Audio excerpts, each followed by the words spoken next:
Hi everyone and welcome back. This is the third part to two videos I made last year, and they're both linked below in case you haven't seen them yet. Back then, I came across this incredibly satisfying toy called Jelli Worldz, but for some reason it had a lot of bad reviews on Amazon. So I decided to order a whole bunch and test them out. I found out that getting the jelly to set perfectly transparent was a lot trickier than it looks, and it depends on the type of water used.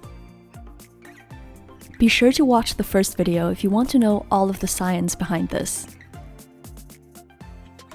As you can see, I needed 4 attempts before getting it right. I recently discovered that there's a new, bigger and fancier version of this kit, so I decided to get it and test it out as well. You might notice that there are no comments under this video, and that's because I've voluntarily marked this one as kids content. Since I'm literally reviewing a children's toy, I felt it was only fair to give this one to Coppa. This kit is called Posh Pets Pool Party, and I love that name. So this is what you get inside. First, there's a rectangular water tank that's actually 4 times bigger than the one from the previous video. Then you get 2 packets of powder called gelfetti, which we know is actually sodium polyacrylate, which is a super absorbent polymer very similar to the stuff that they make Orbeez with. Next, there's a bottle of color, and this is simply diluted food coloring or ink. Unlike the smaller kits, this one contains some extra decoration to go with the fish tank theme. These include some fake sea plants and colorful crystal rocks. There are also 5 different characters, and I really like how cute these look. Lastly, you also get some tools to help reposition your pets and to make air bubbles in the jelly. So because I've spent an entire video dissecting this kit, I now know how to make these perfectly. For best results, always use distilled water, which you can usually find in the laundry supply section. The jelly powder is extremely sensitive to mineral content, so depending on where you live, tap water might not work for this. To mix the powder, you'll need 1 large empty bottle, and I'm simply using the same one which I saved from my last video. First, measure out 4 cups or 960 milliliters of distilled water. Then add 1 packet of powder and shake the bottle for 20 seconds to mix.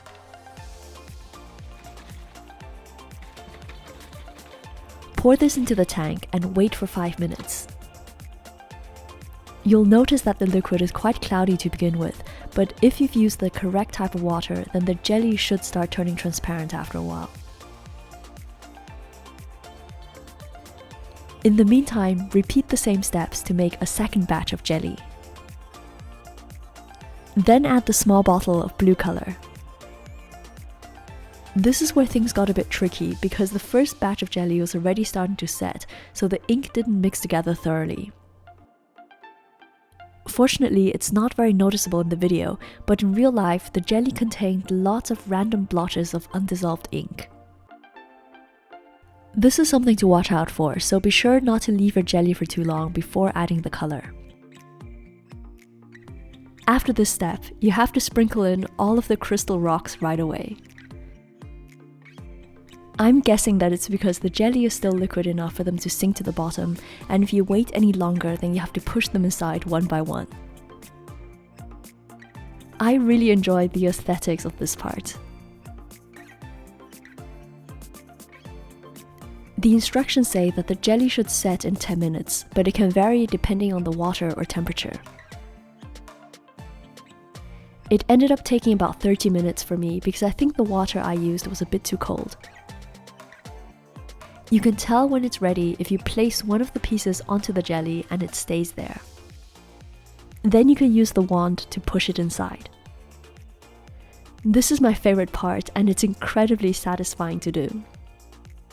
You can rearrange the pieces however you like to create your own underwater landscape.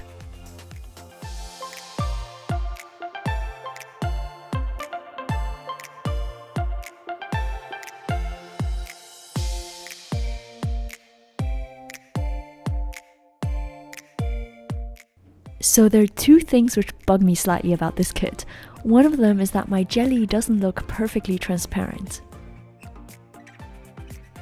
I'm not completely sure if this is because the jelly mixture didn't work properly, or if it's actually because of the wavy shape of the aquarium. I really liked the design when I took it out empty, but now I realize that the curvy surface actually enhances the cloudiness because you're always looking at the jelly from a slight angle. The second thing is that the characters look a bit small and they don't fill up the space as nicely compared to the other kits. The packaging does mention that you can use your own toys for this, so I think they're hoping for you to add other stuff inside. On the whole, I did enjoy playing with the new Jelli Worldz kit, but I actually found this one slightly less value for money compared to the previous ones. Technically, it's 4 times bigger, but it doesn't look that way, and once you've added all the pieces, it somehow doesn't feel that way either. The finished piece supposedly keeps forever as room decor, but if you've watched my second video, then you'll know that one of the toys actually went moldy.